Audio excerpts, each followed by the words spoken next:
My name is Helen. I'm 72 years old. And the last letter my daughter ever sent me arrived on a Wednesday morning. It was winter still, but the sunlight had begun softening around the edges. I remember that clearly, the way the light fell across the kitchen tiles, and the hush of the postman's steps on the gravel path outside. The envelope was cream-colored, slightly smudged at the corners. Her handwriting, always small, always careful, crawled neatly across the front. Inside, 2 pages folded cleanly. Her words were brief. No mention of the garden, or the marmalade I had sent the month before. No questions about my knees or the radio program we both liked. Just a short note about how busy work had been, and a mention that she might have to postpone her spring visit. She signed it as she always had. Love always, Nora. But something in the way she formed the word always was different. No flourish at the end. Just the line stopping flat. I reread it 3 times that morning, standing at the counter with the kettle whistling behind me. And then I folded it back into the envelope and placed it inside the wooden box where I kept all her letters. It landed with a soft thud, just above the last one, dated 2 months before, longer, warmer, with a joke about the snow and a recipe clipped from a magazine. I didn't know then that it would be the last one. It would take me weeks to realize that I had read her final words long before I knew they were final. But that morning I just made my tea and sat by the window, waiting as I always did, for the next letter to come. First I didn't worry. A few weeks without a letter wasn't unusual. Nora had a demanding job, one of those roles with shifting titles and too many meetings. Sustainability manager. I think it was. She often mentioned spreadsheets and deadlines I couldn't quite picture. She lived in another country. Not terribly far, but far enough that we hadn't sat at the same table in nearly 5 years. Letters were our rhythm. Not emails, not calls, real paper. I wrote to her every month, always on cream stationery with pale green trim, and she answered almost as regularly. Sometimes short, sometimes long. But always present. Until she wasn't. The first month after that last letter, I let the days pass quietly.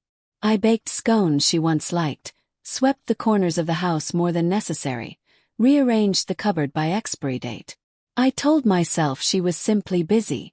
I told myself not to be dramatic. The second month, I began to listen for the postman's footsteps the way some people listen for a lost song on the radio. I'd pause when I heard the rustle of mail through the slot, then slowly, carefully walk to the door, as if walking softly would somehow change what was inside. Electric bills, charity flyers, an invitation to a church event I didn't attend. No envelope with her name. I didn't panic, but something in me began to shift. Not like a snap, more like a slow closing. Like when you forget to water a plant for a few days, and it doesn't die, but it starts to turn inward, conserving what's left. I wrote again. A short letter this time. Just checking in, I wrote. Hope work is treating you kindly. Let me know if you've received the marmalade. It turned out well this year. Thicker than usual, but still sweet. I tucked in a photo from the garden. The crocuses just starting to bloom. No reply. After 6 weeks, I began folding her name into quiet thoughts, like a habit I didn't know how to break. I would set the table for one, but glance at the second chair. I would turn on the radio, only to turn it off again, unsure what I'd hoped to hear. There were no calls, no emails, and I didn't call her either. Not because I didn't care, but because I was afraid of what I'd hear. Or worse, what I wouldn't. I had always given her space. Not out of indifference, but out of love. I believed that when people are ready, they come back. But time passed, and my mailbox remained silent. What I didn't know then was that the silence wasn't forgetfulness. It was intention. And it had already begun to shape the end of something I hadn't known was ending. Looking back now, I wonder how I missed it. There were signs. Small ones, easy to step over if you trusted the ground beneath you. And I did. I trusted my daughter the way one trusts the sun to rise. Even if clouds cover it, you assume it's still there. She had always been composed, efficient. Not affectionate in the way some daughters are. No spontaneous calls, no confessions of love on birthdays, but constant, predictable, reliable. Her letters, though brief, had rhythm. Her visits, though rare, were always scheduled, tidy, controlled. But I remember now a phone call, almost a year before the letters stopped.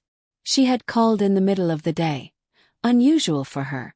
Her voice had that thin quality it took on when she was pretending to sound fine. She spoke quickly, half distracted. "I've got a few things to sort out on my end," she said. "Some estate-related paperwork I need to wrap up. Just easier if your name is already there.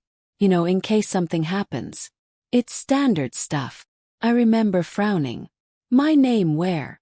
"Oh, just on a few documents. It's not active, just dormant. It's helpful for things like taxes. Easier for me to move things around. Honestly, it's nothing." I didn't understand much of it. But I wanted to be helpful. I'd always believed in letting her handle things. She was the one who understood forms and numbers. I was good with plants and pastry dough, not lines of legal text. I remember her saying, "You'll get a letter in the post, just a basic form. You don't have to do anything with it. It's already sorted." That letter did come. I remember the seal, the blue ink, the return address from a foreign law firm. I filed it away, assuming it was informational. I didn't read it. Why would I? I trusted her. I didn't ask questions. Not then. Not when the visits became excuses. Not when her letters thinned out into cold summary. 'Cause I thought love meant space. But now I know some kinds of space are shaped like distance. And others are shaped like doors quietly closing behind you. The phone rang just after noon. I remember because the bread had just come out of the oven. The house was filled with that warm, yeasty smell that makes silence feel like comfort, not loneliness. The number was unfamiliar. I almost didn't answer. "Mrs. Helen Ward?" the voice asked. "Yes," I said, cautious. "This is Ms. Fielding from Westshire and Rowan Credit Union. I'm calling to confirm the processing of your application." I sat down. "I'm sorry, application." There was a pause, then a polite cough. "Yes, ma'am. Your name is listed as co-applicant for a personal line of credit, £48,000, scheduled to activate this Friday. We're just finalizing the release." I felt my heart begin to pulse in my throat. "I didn't apply for any credit," I said slowly. "And I didn't authorize anyone else to do so in my name." Another pause. Then paper shuffling. "Well, the documents we received are complete. We have a signature, address verification, and a copy of identification." "Whose identification?" "Yours, Mrs. Ward." There it was. Like a cold wind through the room. "I want a copy of everything," I said. My voice wasn't raised, but it had an edge I hadn't heard in years, a kind of quiet steel. "Of course," she replied. "Would you prefer email or post?" "Post," I said. "I want to hold it in my hands." After I hung up, I sat for a long while. The bread sat untouched. The kitchen, once warm, felt hollow, like someone had opened a window I hadn't noticed and let something unwelcome inside. I looked toward the small wooden box by the window where I kept Nora's letters. Neatly arranged. Carefully folded. I suddenly couldn't remember the last time one of them mentioned anything truly personal. When had her tone changed? When had her warmth thinned into politeness? Lone. Name. Not forgotten.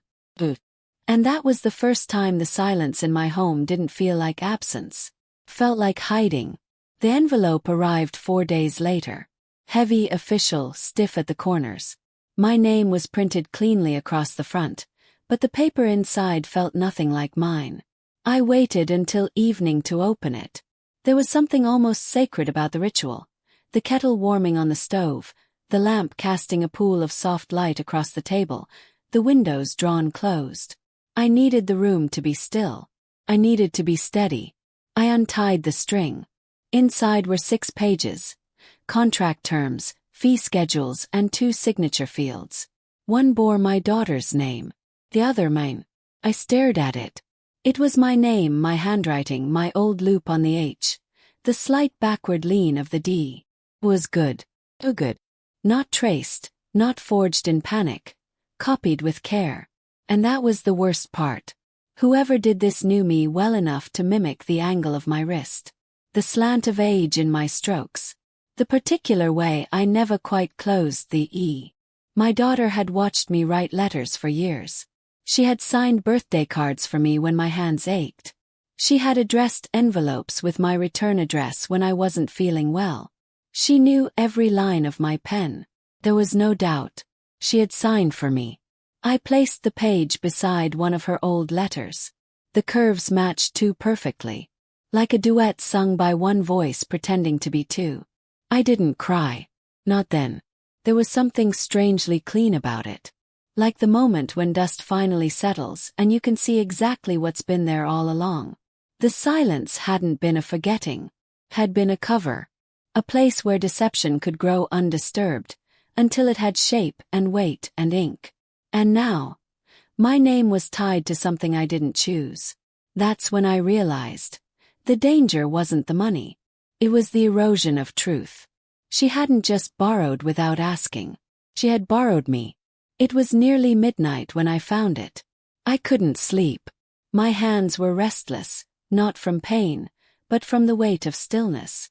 I needed something to anchor me, so I went to the cabinet where I keep the old papers. Bills paid long ago, cancelled checks, warranties for appliances I no longer own. That's when I saw it. Folded neatly in a pale blue envelope, tucked between an old phone bill and a recipe card, as if it belonged there. At first I thought it was mine. The envelope bore my name in my daughter's handwriting, the way she always addressed my mail when she was younger. But when I pulled it out and opened the page, I paused. It wasn't a letter I remembered writing. It was written on my own stationery, the cream kind with a faint green border. But the content, the words. Dear Nora, it began. But I would never start a letter to my daughter like that. The tone was oddly formal. It thanked her for managing the documents, for handling everything with such care. It referenced financial arrangements I had supposedly agreed to. It even included a sentence that read, I'm grateful to have such a responsible daughter. I trust you with everything. I read it twice slowly. The handwriting was close, but too controlled, too careful, like someone had practiced, hesitated, copied. There was none of the looseness that comes when you write from memory. This was an imitation dressed in precision. And then it hit me. It wasn't meant for me. It was meant to be found. Meant for someone else to see, a banker, a solicitor, someone who might ask if I'd given permission. A planted piece of evidence, aged and quiet, folded like it had been there all along. A letter I never wrote, waiting like a trap in my own filing cabinet. And I realized. This wasn't one mistake. It was a structure, built with purpose. Each false letter, each forged document, each silence, all pieces of something larger. Not carelessness, calculation. I sat at the table, the fake letter in my lap, and felt something shift in me. Something slow and permanent. There are wounds that bleed. And there are wounds that erase. This was the second kind. I hadn't seen Mr. Emery in over 4 years. He was the sort of solicitor who always smelled faintly of pipe tobacco, even though he hadn't smoked in decades. His office was small, lined with darkwood shelves and dusty green folders. The clock above the door still ticked too loudly, out of rhythm with everything else. He looked up as I entered and smiled gently, the way people do when they remember you from a quieter time in your life. Helen, he said, standing. To what do I owe the pleasure? I sat down and placed the folder on his desk. I need you to look at something, I said. And I need you to be honest with me, no matter what you find. He opened the folder, adjusted his glasses, and began to read. First the bank documents, then the letter I never wrote, and finally a copy of my will, the last version I had signed in his presence, 3 years earlier. He flipped through it with care, his brow beginning to furrow. Do you remember when we updated this? He asked. Yes, I said. My daughter came with me. I remember that, he nodded. And there were no changes made to power of attorney after that visit? Not with my knowledge. He pulled another folder from his cabinet, one I hadn't seen before. This came through a few months after our last meeting, he said, laying it beside mine. I assumed it was a duplicate. Had your signature. And Nora was listed as the courier. I leaned forward. There on the third page was my name. My signature. But I hadn't held that pen. And I hadn't signed away what this paper said I had. It wasn't just a power of attorney. It was exclusive authority. Silent. Durable. Without expiration. And it was backdated. She forged it, I said. He didn't answer right away. Just looked at me with a softness that made the air feel too close. I can begin the process of revoking it, he said gently. It will take a few weeks. Quiet but firm. We'll protect your estate. We'll make it right. He nodded. Not because I felt strong but because I no longer had the luxury of being unsure. I don't want revenge, I said. I want separation. I want clean lines. I want my name to belong to me again. He folded the false documents with the care one gives to evidence, not memory. I'll handle it, he said. As I stood to leave, I glanced back once more at the desk, at the two versions of me sitting side by side. One real, one written by someone else's hand. That evening I made tea. Not out of habit but ceremony. The kitchen was dim, the kettle slow to boil. I measured out the leaves, Earl Grey this time, the one she never liked, and waited as the scent began to rise, curling into the corners of the quiet room. I didn't turn on the radio. I didn't fill the silence. I wanted to hear the truth as it settled around me. At the table, I unfolded one of her older letters, a real one written in her voice, years before things grew thin and strange. She had written about spring daffodils, about the smell of soil in her fingers. There was even a silly drawing of her cat curled beside a mug of tea. It was clumsy and sweet. I held that page like a photograph of someone no longer alive. Because the woman who had drawn that cat was not the same woman who had filed legal documents behind my back. And I, the woman who once made marmalade for her birthdays, who mailed tins of biscuits every December, who added money to her account when the job market turned cruel, I was no longer her foundation. I was her instrument, shape to sign, silence to use. And here's what I understood finally as I sipped my tea. Our relationship had not ended recently. It had ended long ago, quietly. In the long pauses between her letters. In the way she no longer asked about my days. In the absence of detail. The connection had faded. But I, still clinging to the ritual of ink and envelope, hadn't seen it go. Love, when not nurtured, becomes performance. And I had been performing. The role of the loyal mother, the forgiving figure, the one who believes every delay is temporary. But there are silences that are not pauses. There are silences that are choices. She had chosen hers. And now, at last, I was choosing mine. I wrote it on a Sunday morning. There was a chill in the air, the kind that settles deep into the wood of old houses. I wrapped a shawl around my shoulders and brought my writing box to the table. The same one I'd used for decades. Brass corners, soft-lined interior, everything in its place. I chose my oldest pen. The letter wasn't long. And it wasn't emotional. I had spent too many years wrapping my words in comfort, cushioning every truth to keep the peace. This time, I let the words fall flat, without apology or decoration. Began. Nora. I received the documents. I've seen what was done. The signature was not mine. The letter was not mine. But the silence was. That part I accept. The arrangement has been revoked. The solicitor has everything he needs. There's nothing more you can act from in my name. I'm not angry. I'm tired. And I think you are too. No one needs to fix anything. Some things don't return. I'm keeping the garden. And my name. And the silence too, but now it belongs to me. Take care of yourself. I didn't sign it as Mom. Not because I didn't still carry that part of me, but because I had already given her enough of it. It was time to put that title down, just gently, like folding a coat I no longer needed to wear. I sealed the envelope. No note. No return address on the flap. Just the weight of a truth I had carried too long, finally handed back. I didn't send it priority. I didn't write urgent on the front. This wasn't a message to save something. It was the last word in a sentence long overdue. I placed it in the post the next morning. And when I dropped it into the box, I didn't wait to hear it land. I simply walked away. Came 3 days later. Not a letter. Not even an email. Just a voicemail, 12 seconds long, no caller ID, left sometime in the early evening. I found it blinking on the handset when I returned from a walk. I didn't listen to it right away. I made tea first, watered the violets on the windowsill, took my shoes off slowly. I moved through the room with the deliberate quiet of someone who had made peace with waiting. Then I sat down, lifted the receiver and pressed play. Her voice. Hi, Mom. It's me. I just got your letter. I think you misunderstood. That's not what. Blick. That's all. I let myself hear. I didn't delete it right away. Not out of indecision, but out of something else. Not grief. Not hope. Just observation. She sounded like someone falling down a staircase she built herself. That slight tremble in her voice. Not panic, but loss of control.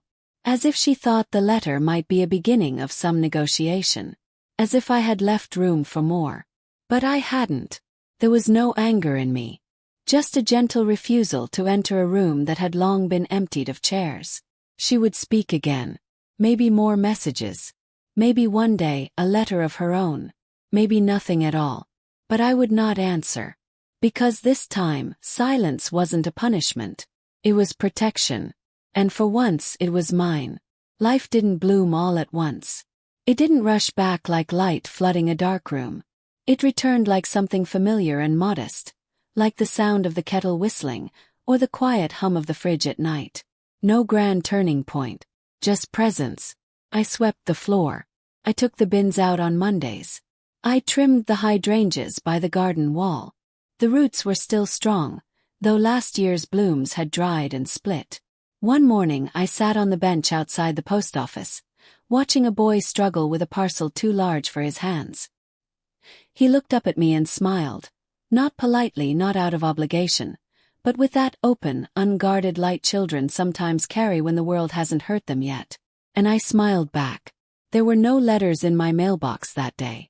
But I didn't feel the weight of absence anymore. I began to write again. Not to her, and not to anyone else really. Just to myself. Little notes in the margins of recipe books. Observations folded into the backs of receipts. Lines I tore from newspapers and tucked into drawers, beside buttons and bits of ribbon. I bought a new set of paper. Not the cream kind with green trim. That belonged to the version of me who waited. This paper was plain. Strong. No border. No softness. I didn't write long thoughts. Just fragments. This tea tastes better in the blue cup. Clouds came fast today. Don't forget the tulip bulbs. I stopped watching the phone. Stopped measuring time by whether or not her name appeared.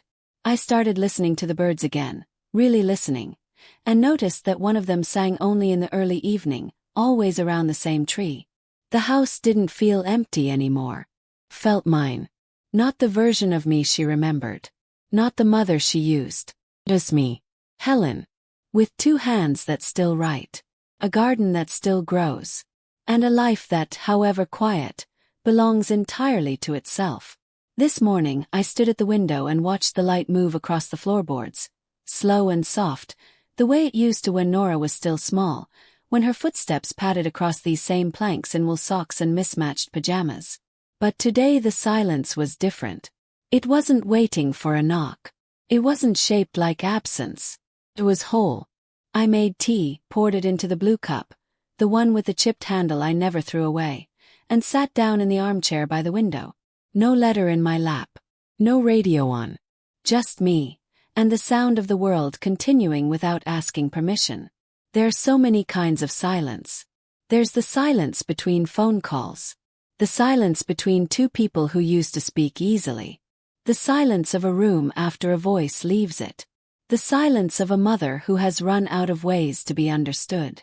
But this silence, the one that wraps around me now, it is not a punishment. It is not a failure. It is a boundary. It is a room with a closed door, a window open only on one side. It is the sound of no longer reaching for something that never reached back. I did not stop loving her. That's not how it works. But I stopped giving that love somewhere it was used like currency. Now I give it to smaller things.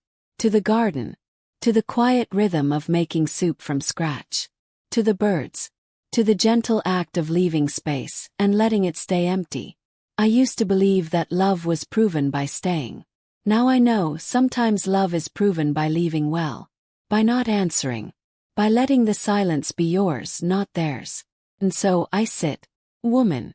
Not just a mother. And in the room around me. No voices. No letters. Just a quiet that finally belongs to me.